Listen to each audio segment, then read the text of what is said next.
would say right now is right now the problem we have seems to be a people problem, right?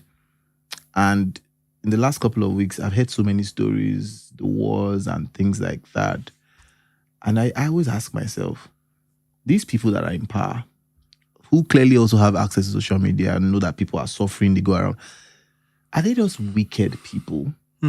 Or are their hands just tied?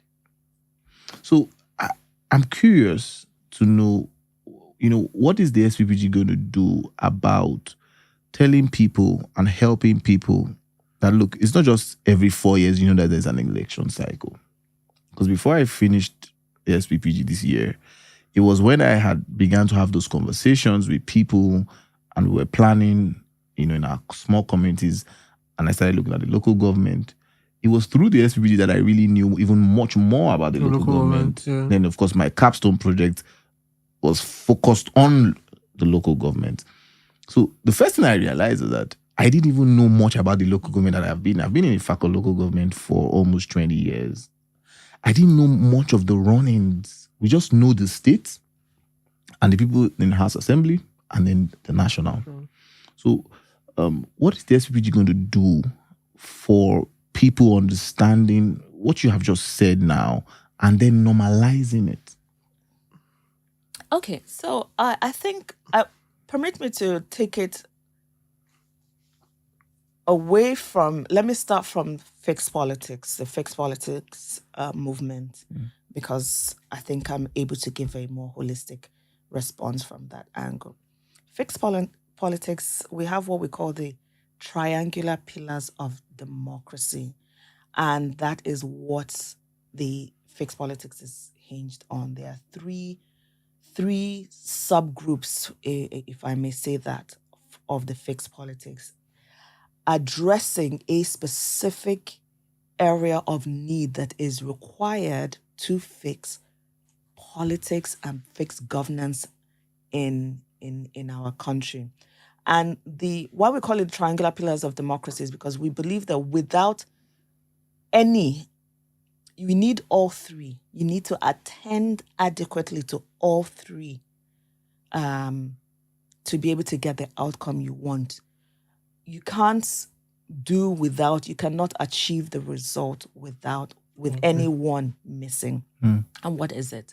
We have what we call the WSG1, Work Study Group 1. Yeah. And Work Study Group 1 is an enlightened and engaged electorate. Yeah. So you've heard us talk a lot about the Office of the Citizen. Yeah. So that program and project, Office of the Citizen, is domiciled under the enlightened and engaged electorate.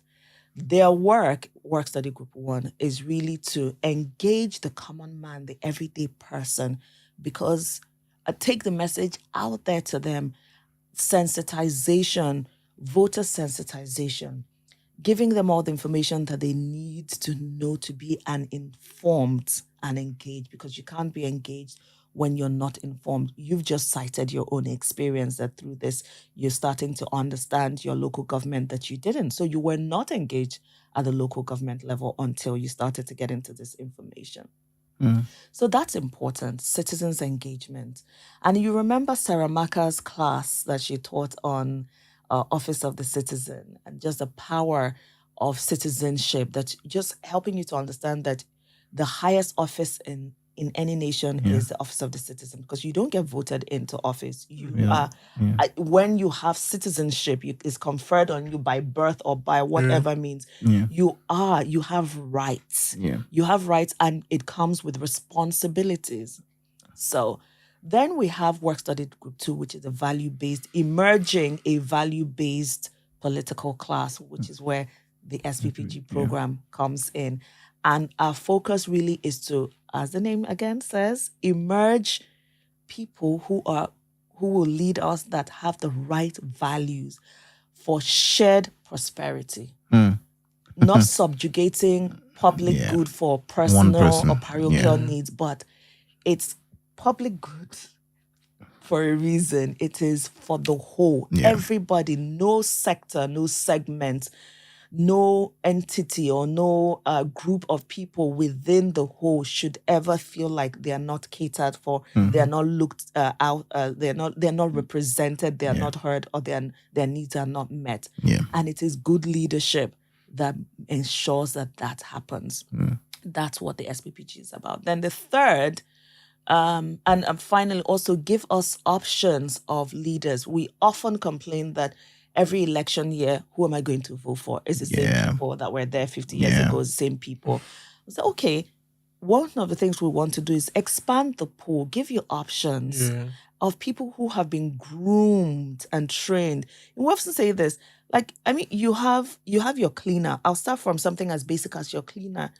Your cleaner is trained to clean, to know what products to use, on wood, and what to use on marble, what to use if you're starting to have molds, what to use for plates. And you will not use Clorox on your plates, you wouldn't.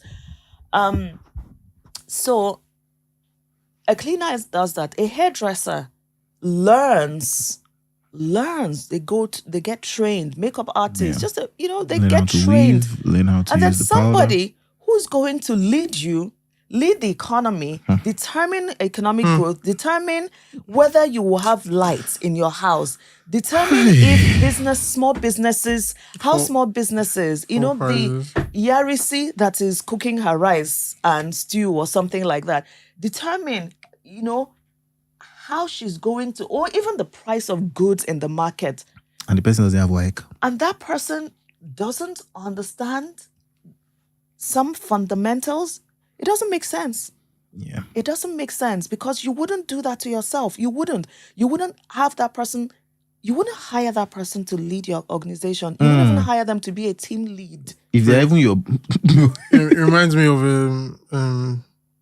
Peter Obi. I think in one interview they asked him if he loses the election, would he, like, maybe if they appoint him for a minister or something, and he's like, oh, would you give a boss to a driver who's not experienced and then let an experienced driver be the conductor? Does that make any sense? That is.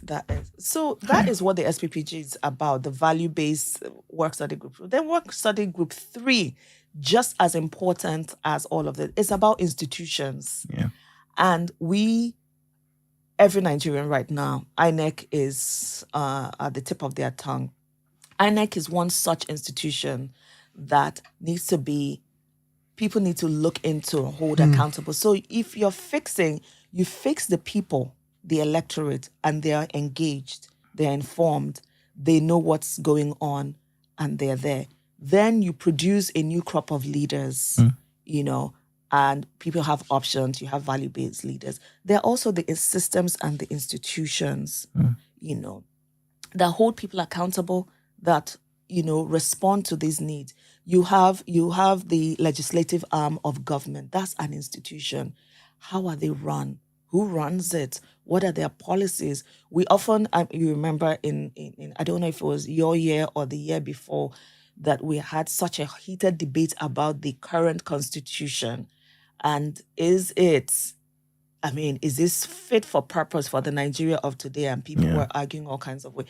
An institution is responsible for the constitution, So we're saying that's what fixed politics is. The triangle makes up the triangular pillars, that you have to fix the people, fix the leaders, and you have to fix the institution. Then you will have the governance and the democracy that you're looking for. Yeah, and that's powerful. And these are things that you have said to us in class over and over.